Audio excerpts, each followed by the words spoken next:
Мен Самат Толукбай, улуу көчмөндөрдүн жашоосун изилдөөчү журналистмин. Жана алардын урпагымын. Ата-бабаларыбыз төртүлүктүн камын ойлоп, ушул улуу талада көчүп конуп жүрүшкөн. Анткени алар үчүн негизги байлык көзү мал болгон. Эзелки малчылардын азыркы урпактары кандай? Учурдун мал чарбачылыгы кандай өнүгүүдө? Мал чарбачылыгы калай дамууда? The School of Nomads өткөндү изилдөө менен бүгүнкү жашоону түзүү, ал аркылуу жаркын келечекти куруу.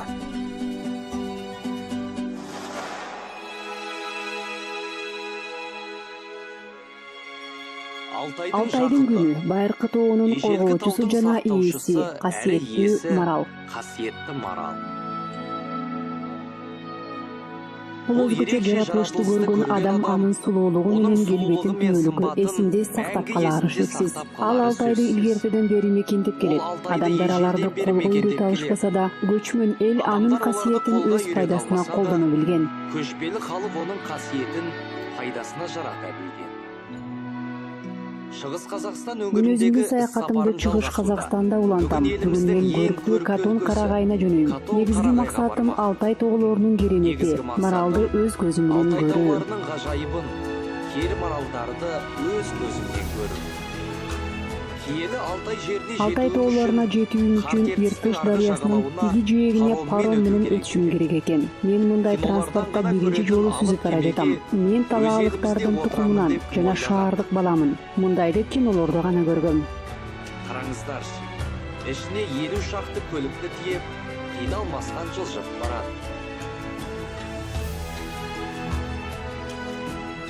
Эл арасында бул жерлерди чыгыштын Швейцариясы деп коюшат. Мен мунун макул эмесмин. Эмне дегенде мага Алтай тоолору эч нерсе менен салыштыргыстай сезилет. Бир нөктөсүнө оксомайтын ерекче өлкө.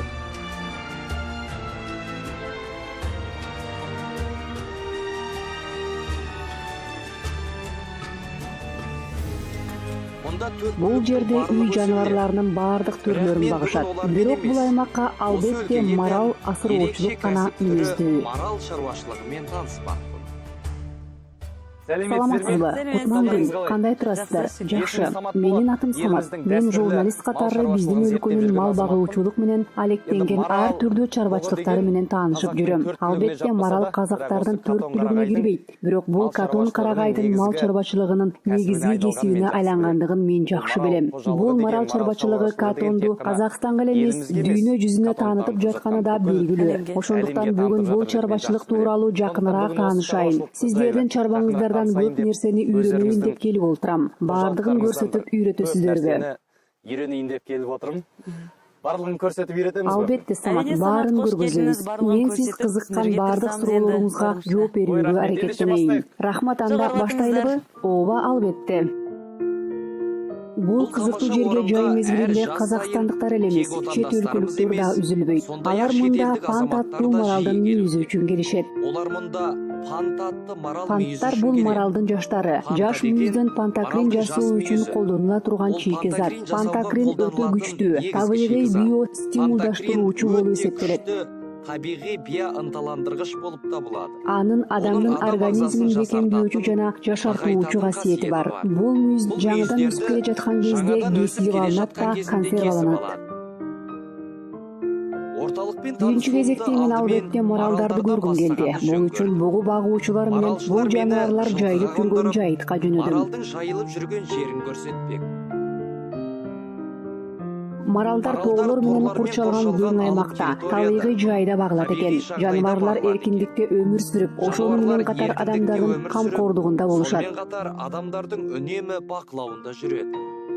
Табигый жагдайда маралдар болжол менен 12-ден 14 жылга чейин өмүр сүрөт. Ал эми адамдардын камкордугунда 25-ден 30 жылга чейин жашашат экен. 30 жылга дейин жашайт экен.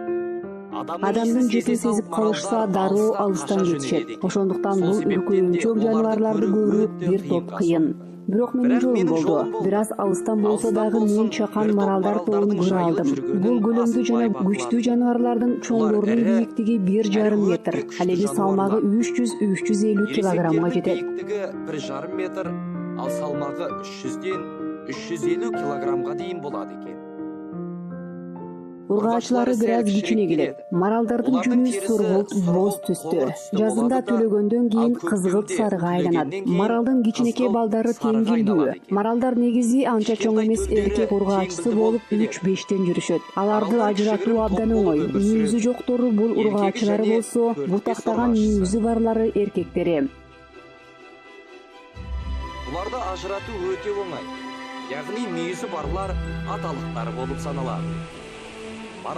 Марал бугу айынын аягында, колжу айында төлдөйт. Туулгандан алгачкы күндөрү алар абдан алсыз болушат. Ошону менен катар кубулууга туулгаса жөндөмдүү. Бир айга чейин чаарчык коркунучтан качпай, обочо жерге жашырынып алып, суткалап жата бере алат. Маралдар бир айына дейин кауп-катер төнсө, качпай, керисинче шөп арасына тыгылып, бир нече тәулүк бою осулай жата бере алат экен. Тоодо аба ырайы өзгөрүлмө. Ошентип жайдын ысык күнүндө биздин чыгармачыл топ күтүүсүз нөшөрлөгөн жаанга кабылды. Маралдарга жаандын бедергиси тийген жок. Ал эми биздин сапарыбызды бул өзгөчө жер боюнча аяктоого туура келди. Баганагыдай эркин жайылып. Ал биздин сапарыбыз осы жерден аякталды. Атыбыздын басын буруп, кайтайык деп чечтик. Адамзат илгертен бул жандыкты баалап келген. Мисалы Катон Карагай районундагы Берел көлүстөндөрүнөн табылган маралдын көптөгөн алтын фигуралары буга далил боло алат. Бул археологиялык табылгалар биздин заманга чейинки 5-4 кылымга таандык. Осы жануарлар бейнеленген көп көлөмдөгү алтын кыймалар. Марал Алтай элинин маданиятында күндүн белгиси экен. Ал эми анын мүйүзү бардык жандууларды уйкудан ойготкон күндүн нурларын билдирип турат. Байыркы алтайлыктардын аңыз кээүү боюнча күндү бугу мүйүздөрү менен таратат имиш. Ал ошол маралдын изи менен ар дайым жараткандын кара күчү кубалап жүрөт экен. Күн батаарда ал жаныбарды кармап, ошол себептен жер бетине караңгы түшүп, түн кирет деген кеп бар. Кандай мааниге ээ болсо дагы, маралдар байыркы алтайлыктардын жашоосунда негизги орунду ээлеп турганы айдан ачык белгилүү. Маралдар өтө өзгөчө жаныбарлар. Анткени аларда башка жаныбарларда болбогон касиет бар. Анын баардык касиети канчалаган оорулууларга жардам берген керемет жаныбар. Аягынан тургузган кажайып жаратылыс. Убагында Түштүк-Чыгыш Азия өлкөлөрүндө пантыга болгон суроо талап абдан көп болгону байкалган. Эл аралык базарда аларга болгон баа жогору болгондуктан маралдардын кырылып жок болушуна алып келген. 18-кылымдын аягындагы Кытайлар менен күчөтүлгөн соода жергиликтүү калктын тез байышына түрткү болгон. Мунун жыйынтыгында жапайы жаратылышта маралдар жоголо баштады. Жыл өткөн сайын бул жаныбарларга ошол себептен жергиликтүүлөр өздөрүнүн жогорку кирешелүү иштеринен айрылып калбоо үчүн аларды колго үйрөтө башташкан. Сол себептен де жергиликтүү халык пайдалы кәсиптеринен айрылып калмас үчүн оларды колго үйрөтө баштаган экен. Маралдар жапайы да колго үйрөтүлгөн да болушат. Биздин маралдар жарым жапайы, жарым колго үйрөтүлгөн. Анткени биздин аймак абдан кенен. Ошондон улам алар жарым жапайы болуп эсептелет. Бирок биздин маралдар азыркы учурда өз алдынча мүйүздөрүн түшүрө алышпайт. Мындан улам алардын мүйүзүн жылына бир жолу кесүүгө туура келет. Сондуктан да оларды жылына бир рет кесүүбүзгө туура келет. Бүгүнкү күнгө чейин маралдардын мүйүзүн кесүүнү мыкаачылык катары эсептегенмин. Жарым колго үйрөтүлгөн жаныбарлар үчүн бул зарыл болгон иш экен. Жапайы жаратылышта бугулар мүйүздөрүн өздөрү ташка уруп же бири-бири менен сүзүшүп түшүрүп салышат. Антпесе аябай чоң өскөн мүйүз оор болуп, керек болсо жаныбарды өлүмгө чейин алып барат. Мүйүз ауыр салмакка ээ болуп, басын көтөргүзбөй, өлүмгө әкелет. Жергиликтүү калк маралды колго үйрөтө баштаган кезде аларды кадимки короолорду кармап, жайыттагы чөп менен багышкан. Жылы бою тарым эркиндикте болгон жаныбарлардын мүйүздөрүнүн сапаты начарлап кеткен. Натыйжада марал багуучулар жайытка жайууга өтүүнү чечишкен. Алардан ажырап калбаш үчүн кеңири аймактарды курчап, панттык бугу багуучулуктун өнүгүшүн башташкан. Кармалган аянттын ичинде табигый булактар, тоонун түрдүү чөптөрү бар. Осылайша заманауи марал шаруашылыгы пайда болгон экен. В летний период, соответственно, Жайкы мезгилде аларга жайытта болгон бардык чөптөрдү оттошот. Ал эми кышкы мезгилде албетте аларды өзүбүз 11 түрдөгү азык менен тамактандырабыз. Азыр чөп чабык башталат. Бизде марал багуучулар иштешет. Алар бешүү кыш мезгилинде маралдарды карап, өздөрү даярдаган атайын азыктар менен тамактандырып турушат. Ошондой эле кышы бою мал догдурлар карап эмдешет. Олар кыз мезгилдеринде маралдарды багып, азыктандырып, и, сонымен қатар олардың денсаулықтарын қадағалап, ветеринары, арнайы екпелерін егетін дәрігерлер бар. за маралами. Булар енді айткандай Жүзүндө болжол менен 9 айында тоолорго суук түшө баштаган кезде маралдар өздөрү жайыттарга түшө башташат. Бул учурда биз ургаачы эркектерин бөлүп алабыз. Аларды үйүр менен 30-40 баш кылып кармайбыз. Кышкы кошумча тоюттандырууга даярдайбыз. жеке ұстаймыз. Ар кайсысын бөлүп, жеке 20-30-40тан бөлөбүз. Сол кыска неге дайындайсың, корумга дайындайбыз. Кезінде осы өлкөде Кайсы бир мезгилде бул аймакта маралдардын саны 20 миңден ашкан. 20-кылымдын 90-жылдары марал багуучулук бир күнгө учураган. Ошондон 20 жыл өтүп марал багуу чарбачылыгы, аны менен катар пант дарылоо жайлары дагы өзүнүн өнүгүүсүн жандандырган. Табиғи емді әлемнің кез келген шаһарынан таба алмайсың. Маралдын мүйүзү менен дарылоо өзгөчө Тибет медицинасында жакшы өнүккөн. Биздин бабалар дагы жаш мүйүздөрдүн касиети тууралуу билишкен. Анткени бул жаныбарлар оттогон чөптөр. Алтайда дарылык касиетке ээ болуп эсептелет. Колдана билген ката экен. Себеби маралдар жеген шөптерінің өздері Мисалы, марал тамыры лебзея, кереметтүү жаныбарлар аталган өсүмдүктөрдүн тамырын туяктары менен казып жешет. Өсүмдүктөгү баардык пайдалуу заттар маралдын канында болуп, анан ката элек жаш мүйүздө топтолот. Олардың жыл бойларына нәр болуп келетти, мүйүздөрүнө келип кан ретинде жыйналат. Кесилгенден кийин мүйүздөр атайын жерде кайнатылат. Алардан дарылык касиети бар сорпо алынат. Кайнатуу дегенибиз мүйүздөр кеминде 4-5 саат кайнап сорпо алынат. Ал сорпо түтүктөр аркылуу ар бир ваннага келип куюлат. Ар бир адам мындай дарылоону 2 жолудан кайталайт, эртең менен жана кечинде. Мындай дарылоо эмнеге жардам берет? Жүрөк, кан тамыр ооруларынан баштап кыймыл, шилтөө милдетине чейин жардамы тиет. Жүрек, қан тамырларынан бастап барлық қимыл тірек жүйесіне дейін пайдалы. Мен албетте бул кереметтүү кайнатманын бардык пайдалуу касиеттерин өзүмө сынап көргүм келди. Бирок дарылык касиети бар ваннага түшүүнүн алдында медайым сөзсүз түрдө кан басымды чейит. Баары нормада экен. Сорпого түшүүгө болот. Бул жол жобого 15-20 мүнөткө созулат. Марал мүйүзүндө адам организмине пайдалуу болгон 22 амино кычкылдыктары бар. Солардың 18-і осы панта ваннасында кездеседі. Бул денедеги ар түрдүү жара оорулардын айыктырат, булчуңдарды бекемдейт, иммунитетти көтөрөт. Марал багуучулардын айтымында мындай дарылоону 10 жолу кайталоо менен жашоо мөөнөтүн бир нече жылга узартса болот экен. 10 мүнөт өткөндөн кийин жүрөгүм тез-тез согуп жаткандыгын сездим. Ошондуктан мен белгилеген мөөнөттөн мурда чыктым. Мындан кийин сөзсүз түрдө жакшы эс алуу кажет. 10 минутқа жетпей тұрып кетті. Шыққаннан кейін денең толық құрғағанша дұрыстап сүртініп, біраз демалып отыру қажет екен. Рахмат, шубасын берсин. Айтқаныңыз келсін. Достар, Алтай тауында жалпы 2000-га жуық чөптер мен өсімдіктер өсетін біз жақсы білеміз. Биз Алтай тоолорунда 2000ден ашык дары чөптөр өсүүлөрүн айттык. Азыр мага 11 түрдүү чөптөн чай даярдап беришти. Мындай ваннага түшүп чыккан бардык адам ушундай фито чайды сөзсүз түрдө ичүүсү керек экен. Бул суусундук организмге жагымдуу таасир этип, иммунитетти көтөрөт. Бирок эң башкысы ал кандын айланышын турукташтырат. Мен азыр аны даамдап көрөм. Одан кейін жалпы бүкіл иммунитетіңді көрсететін керемет чай. Қазір дәмін татып көрейін.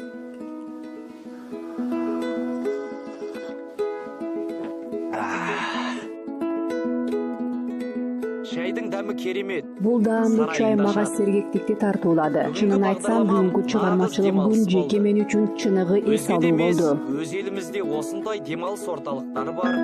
Біз қандай бақыттымыз.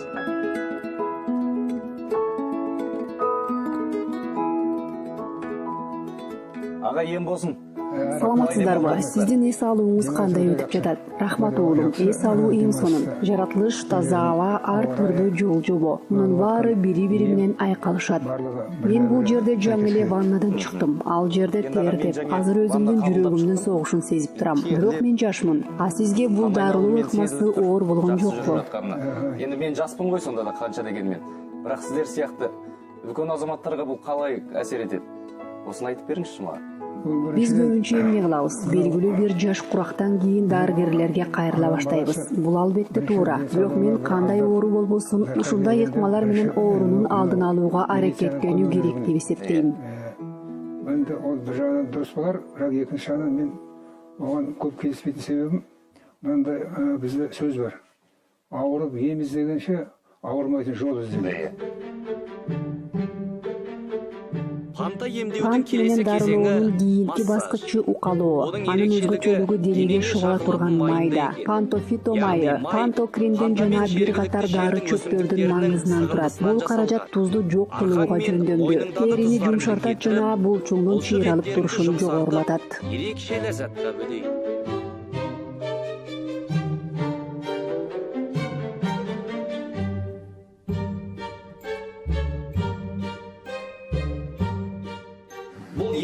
Мындай дарылоо менен бүгүнкү көргөндөрүмдүн эң кызыктуусу болду. Бул курулма фиточелек деп аталат. Келгендер мында буу ваннасында болушат. Дарылоочу буу ар түрдүү тоо чөптөрүнүн жыйындысынан турат. Албетте марал канынан жана мүйүзүнүн кайнатма буусунан. Бул адамдын организмине жагымдуу таасир берип, кан айлануусун жакшыртат. Фиточелекте 15-20 мүнөт отуруу жетиштүү. Убакыт кетти.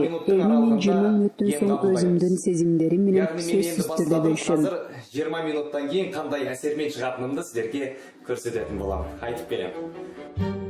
Фитобөшкемен ем Буга окшогон қабылдау фиточелектер әлемнің көптөгөн көптеген өлкөлөрдө мемлекеттерінде бар колдонулат. екен. Окумуштуулардын ою Яғни боюнча ғалымдардың буу менен өзі дарылоо адамзаттын емдеудің организмине адам жагымдуу денсаулығына таасир әсері берет. бол деуде. Атайын идишке суу, Арнайы түрдүү құрылғының майлар же ішінде жырттуу су суюк қайнатылады. чайыр куюлат. Натыйжада Соған бул белгілі бір аралашмадан көлемде пайда болгон қажетті суу май челектин құпиясы. ичин толтурат. Міне, Мунун содан негизинде шығатын адам тердейт. Организм денеңді денедеги терлетіп, пайыздык заттарды соларкылы жана оору ождар пайда мен кылуучу уыттарды уу заттарды шығарат. чыгарып, Ал алардын ағзаң ордуна болса, көп пайдалы көлөмдөгү элементтермен пайдалуу қанат. минералдарды алат. Адам челектин Басың ичине далада шығып моюндан ылдый эле жатқандықтан олтурат. удың Ошондуктан ыстығын ысык аса буу сезінбейсіз. өтө сезилбейт. Тіпті Мен өзүмдү терлеп абдан жатырмын жайлуу деп сезип жатам. ойламайды екенсіз. Менин бүгүнкү күнүм Мынаны толугу қараңыздар. менен эс алуудан гана Бүкіл турду. денеме тер Эми шыққан. иштешим керек. Болбосо Бағанадан биздин бері операторлордун демалып жүрген алдында ыңгайсыз Қазір болуп өзім турат. бір жұмысты атқаратын боламын.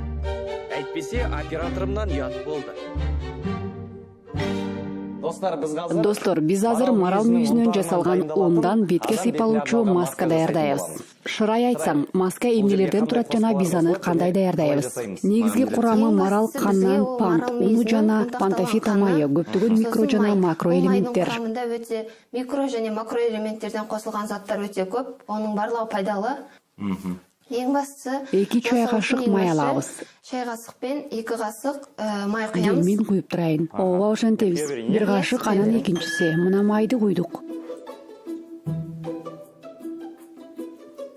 Міне, майымызды құйдық. Эми ушуга эле аш кашык менен пантунун кошобуз. Енді ас қасығымен, е? Унтакталган каныбызды ас касыгымен бире куябыз.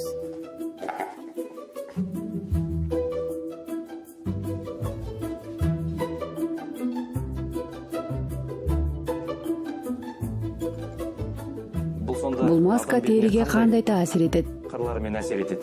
Бул майды Бул каражатты аялдар да, эркектер дагы колдоно берсе болот. Маска адамдын бет терисин жумшартат жана беттеги майда бырыштарды кетирет. Көптөгөн адамга пайдасы бар. Биздин маска даяр болду. Биз азыр аны Лаура аттуу эс алуучунун жүзүнө сүйкөйбүз. Муну мен өзүм жасайм. Алтай шамандары, бакшы жана ийимчи домчулар абдан сулуу болгон дешет. Менимче бул алардын илгертеден жергиликтүү чөптөрдүн кереметтүү касиеттерин билишип, аларды ийгиликтүү колдонушкан сыяктуу. Бул маскада амино кычкылдыктар жана нуклеозиттер бар. Алар жашартуучу таасир берет. Маскадан кийин бет териси ийкемдүү жумшак болуп калат. Ақуыздары болып табылады. Бет терісінің ішінен өзіндік қабат түзіп, созылғыштық, тығыздық сияқты қасиетінің арқасында бетті әжімдерден арылтып, жасартады. Бұл демалыс Мага фиточелик абдан жакты. Азыр ошого окшогон дагы бир нерсе болот. Бир караганда кадимки эле мончо буусу сыяктуу көрүнөт. Чындыгында текчелерде маралдын мүйүздөрү жана түрдүү дары чөптөр коюлган. Сөрелерде жайылып жаткан эмдик шөптер мен марал мүйүздөрүндө. Сушка это Кургатуу бөлүмү бул ысык буу менен даярдоо. Биздин коноктор күнүнө бир жолу бул жайда болушат. Мында болуу биринчи кезекте жогорку дем алуу жолдорун тазалайт. Кулак, тамак, мурун, өпкө, кекиртик сыяктууларды. Астма оорусу жана аллергиялык оорулары болгон оорулуулар үчүн абдан пайдалуу. Ошондой эле тери оорулары барларга да жакшы. Терини тазалап, ашыкча салмактан арылтат жана жагымсыз май басууга каршы терини толук жашартат. Бөлмө ичиндеги ысык 80 градуска чейин жетет. Бул жерде ар түрдүү чөптөрдүн жана панттын жыты жыттанып турат. Чындыгында дем алуу жолдорунун бардыгы ачылгандыгын сезесиң. Дем алуу жолдарынын барлыгы ачылганын сезесиң. Бул ысык бөлмөдө бир нече түрлүү пайдалуу заттар менен дем алып отурганымда кесилген жана кайнатылган марал мүйүздөрү алгачкы кургатуу иш аракетинен өтүүдө. Бир аздан соң мүйүздү атайын жайга илишет. Ал жерде мүйүздөр бир нече күн акырындык менен кургайт. Андан кийин бул кургатылган мүйүздөр атайын ишканаларга жөнөтүлөт. Ал жерде панкреатин жана пант кошулган каражаттарды даярдашат. Жаз айларындагы кесилген мүйүздөр 3 рет толуктай кайнатылып, кесилген мүйүз кайнатылып кургатылгандан кийин Өскемендеги чакан комбинатка жиберилет. Бул жерде алар атайын негизде тазаланып, мындай кичине тактача болуп кесилет. Алар бул аппараттын жардамы менен аткарылат. Азыр жасап көрөлү. Агаш тәризди күйгө энет. Азыр осы мүйүздү 1 миллиметрлик калыңдыкта мен кесип чыгам. Осы кезеңде силерге көрсөтөйүн. Дал ушул жерде маралдын мүйүзүнөн пант унун алышат. Атайын аппаратка чийки затты гүл сыяктуу абалга чейин майдалайт. Ол тунбаны енді спирт эритмесине коябыз. Биз панттын негизинде спирт тундурмасын жасайбыз. Ал 4 күн турат. Ошондо гана панттан бардык пайдалуу заттар алынат. Бөтөлкөлөргө куюу менен биз панкреатиндин концентрациясын алмаштырабыз. Мен жана айткандай, ошол тундурмаларда мүйүздүн кандай касиети бар болсо, ал тунманын ичинде да пайдалуу касиет ошол бойдон сакталып калат. Сол жаңағы алдыңғы мен айтып кеткен сияқты, сол тунбалар, сол мүйіздің қандай қасиеті бар, сол тунбаның ішінде сол қасиеттер сол күймен сақталады да, адамның ағзасына беретін күш қуаты сол күйінде сақталып қалады. 80% тунма 2 жума өткөндөн кийин чыныгы сыйкырдуу эликсирге айланат. Ал адамзатка күч кубат жана сергектикти тартуулайт. 6 айдын шөптеринин касиети белгилүү. 6 ай дары чөптөрүнүн пайдалуулугун адамдар илгертен эле билишкен. Ар бир чөптүн өзүнүн өзгөчө касиети бар. Мисалы ливзея же кадимки көк чай чөп. Ал карын сезгенүү жана жара ооруларын дарылоодо абдан пайдалуу. Касиети ол асказанга колдонот. Бул бийик адыр тилектин тоосу деп аталат. Илгери адамдар ага чыгып тилек кылышкан. Бул салт азырда сакталып келет. Табигатка армандарын айтып, тилектерин тилеген экен. Ол үрдүс бүгүн да жалгасууда. Ооба, жапай жаныбарларды колго үйрөтүү, аларды кырып жок кылбай көбөйтүү. Бул чоң өнөр жана чыныгы эр жигиттин, элдин уулунун иши деп билем.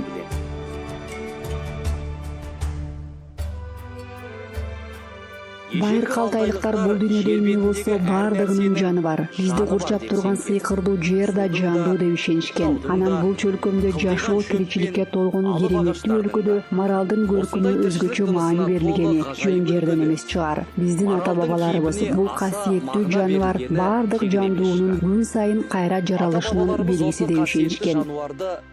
Мен дагы өзүмдүн каалоо тилегимди ойлоп койдум. Ооба, тилек тоосундагы каалоом орундалып, мындай кереметтүү табиятыбыз бүлүнбөй, маралдарыбыз көбөйүп, калкыбыздын дени сак болуп, өмүрлөрү узун болсо экен.